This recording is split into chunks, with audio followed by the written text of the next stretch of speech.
Hey guys, what's good? This is the June 2026 edition of Shane's New York Yankees podcast. As I only come once per month with one of these podcasts touching on the Yankees. So let's get into it right now. The Yankees are 36 and 23.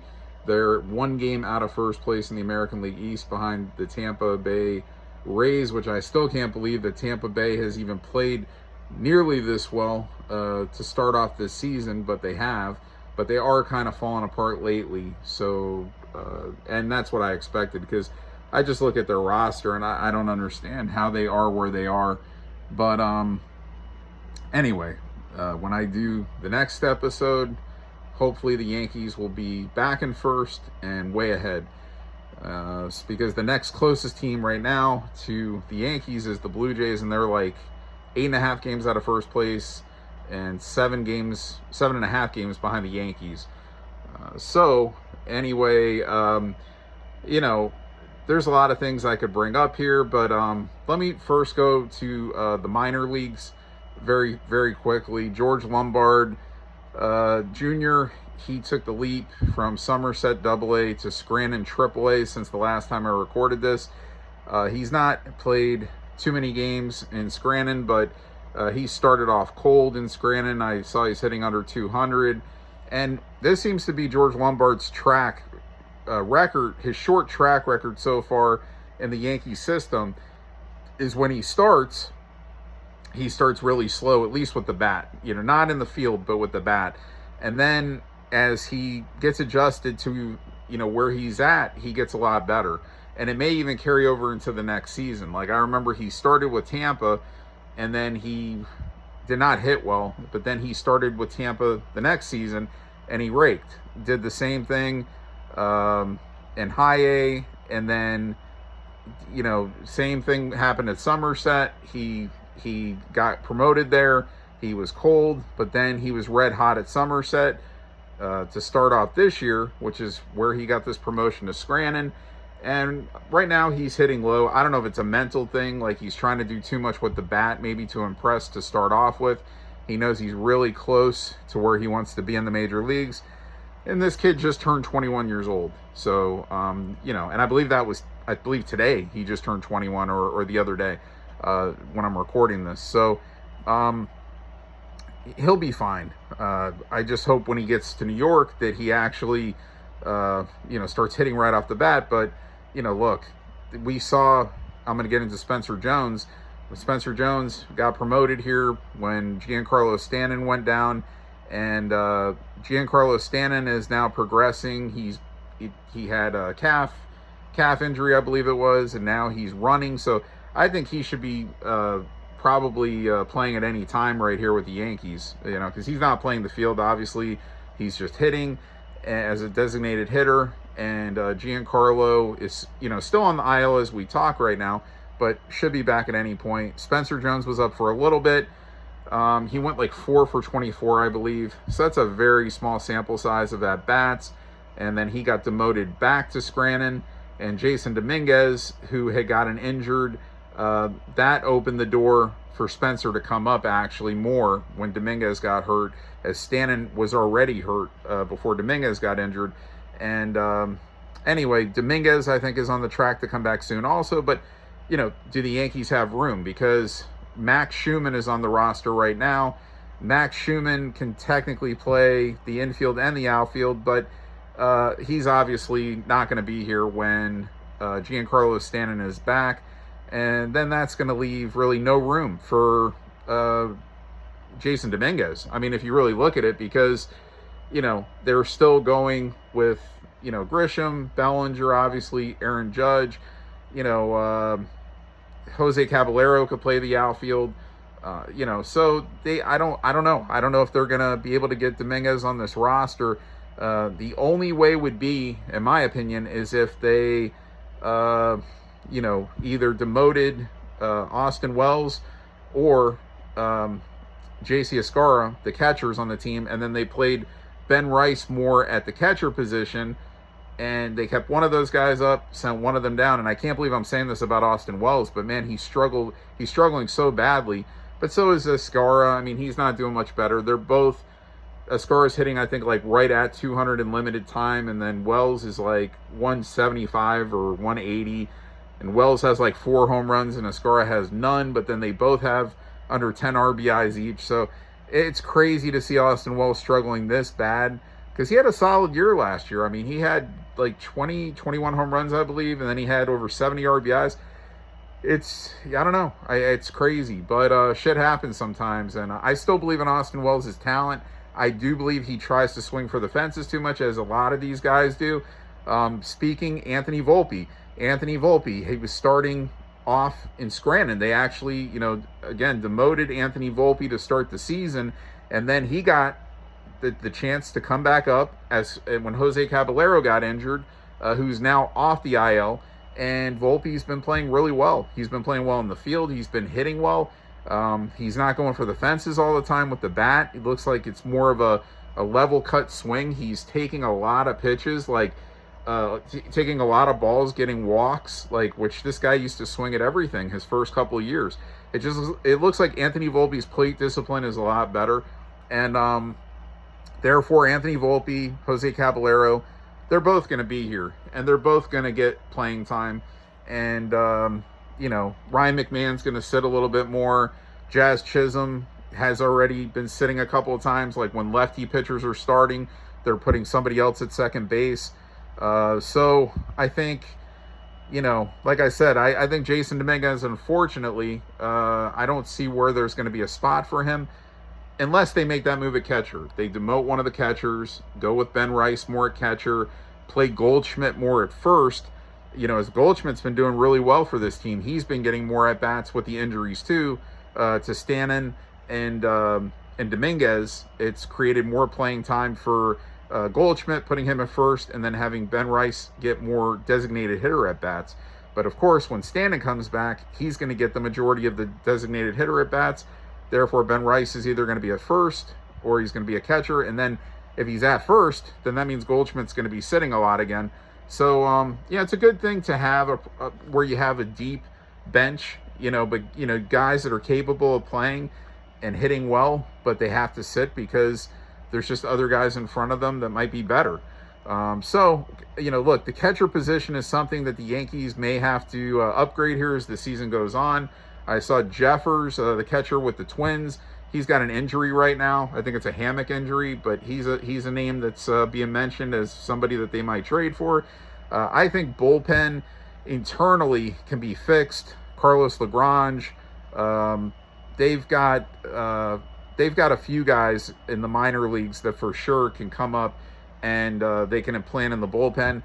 And again, like when Max Fried, who's on the IL now, also.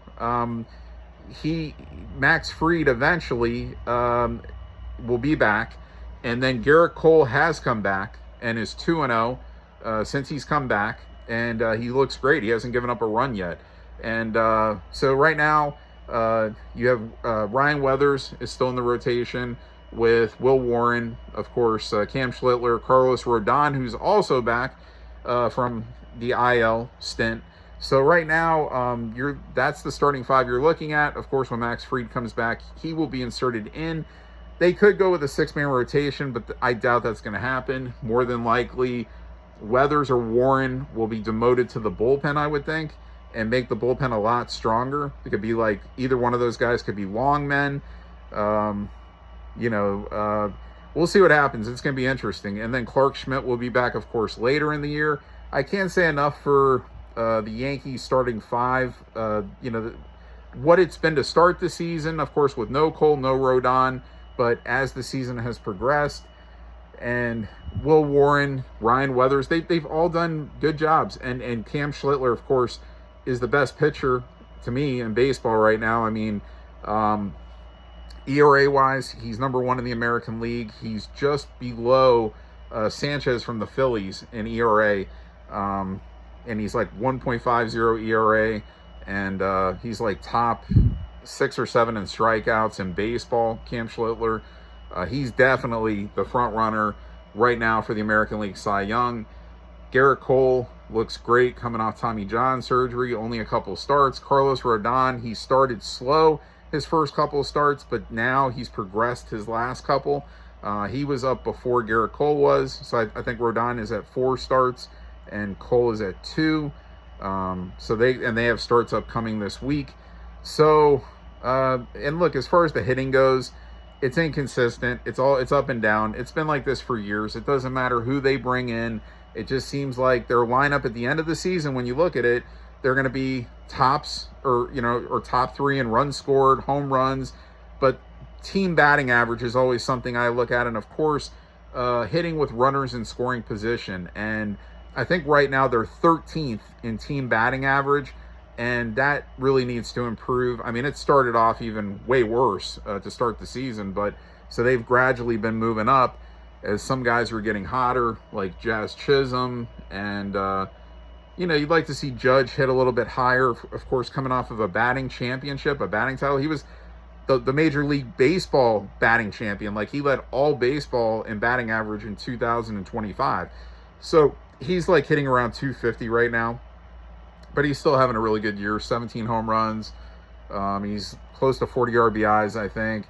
And the Major League lead is 22 home runs. So he's not that far away from the home run lead in Major League Baseball. And, so I'm not worried about Judge.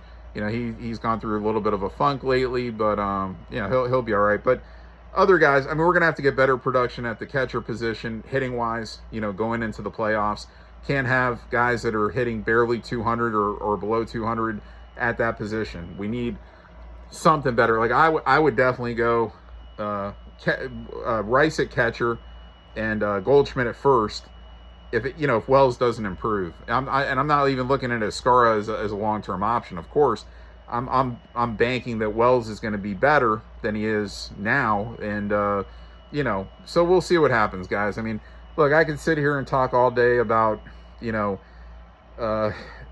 the weakest link on the team. I mean, I think like bullpen wise, I mean, there's a couple of guys, Ryan Yarbrough. Even though he can be a starter, if you need him to be, he barely pitches out of the bullpen. He's more like if they need a longer guy right now, if a game goes deep or if the game is a blowout and they need somebody to kill some innings, they'll bring Ryan Yarbrough in. He's not like a factor in terms of like big spots out of the bullpen. So in my opinion, a lot of guys are getting wore down in that bullpen. The bullpen guys have pitched a lot already. And Hedrick and Cruz, and I mean, these guys have pitched a lot. Doval, he's been more bad than good. I mean, he's been a little bit better lately. Bednar has just had a couple of bad ones. Mostly Bednar's been good. Tim Hill, mostly good. He's had a couple of bad ones lately, which shot up his ERA. Paul Blackburn has actually been okay, but I don't see Blackburn sticking around. Probably not even Yarbrough. I think those guys eventually, they're on 1-year contracts for minimal money. I think eventually those guys are going to get shit-canned off the roster because there's no room. When you're going to say put or demote Weathers or Warren into the bullpen, eventually I think Carlos Lagrange comes up from Scranton with his big arm, and he was starting most of the time down there, but now I think they're converting him to the bullpen. And they're going to get ready to bring him up, I think, pretty soon. Carlos Lagrange with that big arm. Guy could throw 102, 103 miles an hour. His location's a little iffy sometimes, but I mean, you could say that about any pitcher. You know what I'm saying? So, I mean, guys, I could sit here and dissect every player. I'm not going to do that. I think, they're in a good position. Of course, you want to see them in first place and ahead by 10 games. I mean, that would be great, but that's not where we're at. Again, we're a game out of first, but, almost by the end of this week, there'll be under 100 games left. I mean, and then you're going to be to the halfway point in a couple weeks at 81 games left, and then the season, it just shoots, man. It goes fast. For 162 games, it moves pretty fucking quick. So, guys, Stanton will be back soon. Dominguez, we'll see what happens. He's going to come back. He's either going to be, somehow they're going to squeeze him on this roster, or he'll be back at Scranton. And, other than that, Max Schumann, I think, is going to be off of the roster. And, when Max Fried comes back, we'll worry about that then. But somebody else will be off the roster. Paul Blackburn, Ryan Yarbrough. Yeah, probably one of those guys will be gone. Yeah, Cruz came up for a few starts from AAA, the prospect, Elmer Cruz, and he did okay. Nothing out of the world, but he did okay. And guys, we'll see what happens. We'll just see what happens and hope for the best, because 2009 is a long time ago already. From winning, that's actually the last time they won, meaning won a championship. So number 28 is in the waiting. Gotta do it when it counts. Mostly, of course, have to win enough games to get to the postseason. But in the postseason, you have to be big, because if you shit the bed for a couple of games, your season's over. That's why one team wins in every sport, and that team is the one that plays the best throughout, and not necessarily through the regular season. Maybe that team played good enough. Maybe they didn't have the best record. They played good enough to get to the playoffs, and then they played the best in the postseason. Sometimes a team plays the best in the regular season and through the playoffs. But again, you get into like the wild card series, you lose 2 games, you're done. Divisional, 3 games, you're done. Championship series, World Series, 4 games, you're done. So, you go silent with the bats for, those minimal amount of games, or pitching gets whacked out and guys are getting hammered in the pitching rotation. That's why you got to be good, man, the whole season, so it's not easy to win a championship, but 2009, for the teams that they've had here, for the talent that they've had here, the majority of these last almost 20 years, we're at year 17 now, have been, are too talented to not have any championships in that amount of time. And sometimes it's a little bit, it could be injuries, like last year, having no Garrett Cole, no Clark Schmidt in the playoffs. Of course that hurt. But, hey, yeah, a lot of times they do have all their key pieces, and they just are not getting it done, so I don't really see any, or maybe one move out, like say getting a Jeffers from the Twins, a catcher. I don't really see any bullpen moves coming from outside. I think everything they have is on the IL or is in the minor leagues. Like they could, help upgrade the bullpen. Maybe they try to trade Duvall, which I don't think would be a horrible thing. That would even create another spot. A guy that's struggling, has 1 year left on his contract. Maybe they try to trade Duvall somewhere. We'll see what happens. I want to sit here and talk about everything, all the scenarios. I want to get the record out there. I want to talk about the guys who deserve the praise. Ben Rice, I left this out. He's the AL Player of the Week, first time in his career this past week. So Ben Rice right now is in position for AL MVP, even more than Aaron Judge. They have the same amount of home runs. Ben Rice has more RBIs, has a higher batting average. Right now, Ben Rice technically is the best hitter on the Yankees, with Aaron Judge right behind him, I would say. At least if you're combining all the stats. Aaron Judge is not even number 2 in average right now, but I think Cody Bellinger. But anyway, guys, we still got a long season, just not as long, and just over 100 games. And by the next time I record this, we're going to be well under 100 games. So I'll be back in July with the next Shane's New York Yankees podcast, and I'll see you then. All right, and hopefully the Yankees just keep winning games. See you.